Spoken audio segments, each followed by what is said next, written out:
మరికొన్ని రాష్ట్ర వ్యాప్త వార్తలు వేగంగా సంక్షిప్తంగా చూద్దాం. ప్రకాశం జిల్లా బల్లికురువ మండలంలో మంత్రి గొట్టిపాటి రవికుమార్ పర్యటించి పలు అభివృద్ది పనులకు శ్రీకారం చుట్టారు.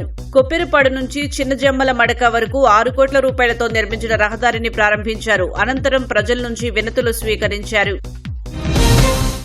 వైసీపీ హయాంలో మూతబడిన క్వారీలను పునఃప్రారంభించి ప్రభుత్వానికి 40% నిధులు చేకూరేలా చర్యలు తీసుకున్నట్లు మంత్రి కొల్లు రవీంద్ర తెలిపారు. అన్నమయ్య జిల్లా మదనపల్లి మండలం నాయనవారిపల్లి సమీపంలోని క్వారీని ఆయన పరిశీలించారు. క్వారీలలో వడ్డెర సామాజిక వర్గానికి 33% రిజర్వేషన్ సౌకర్యం కల్పిస్తున్నామన్నారు.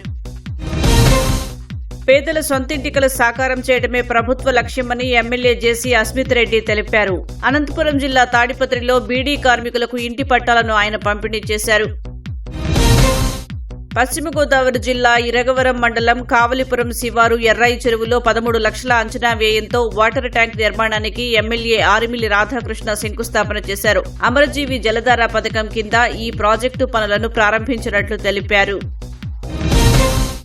యూరియా యాప్ను రద్దు చేయాలంటూ నెల్లూరు జిల్లా బుచ్చిరెడ్డిపాలెంలో రైతులు ఆందోళన చేశారు. గతంలో ఉన్న కార్డు విధానాన్ని తొలగించడంతో ఇబ్బంది పడుతున్నామన్నారు. పాత విధానంలోనే యూరియా పంపిణీ చేయాలని డిమాండ్ చేశారు.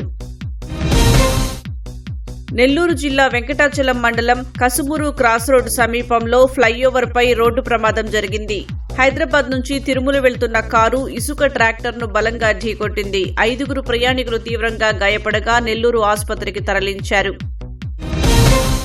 మార్కాపురం జిల్లా ఎర్రగొండపాలెంలో గురువారం సాయంత్రం ఈదురుగాలులతో వర్షం కురిసింది. ఎర్రగొండపాలెం నుంచి త్రిపురాంతకం వెళ్లే రహదారిలో గాలుల దాటికి భారీ చెట్టు విరిగి రోడ్డుకు అడ్డంగా పడింది. రాకపోకలు ఆగిపోవడంతో అధికారులు చెట్టును తొలగించారు.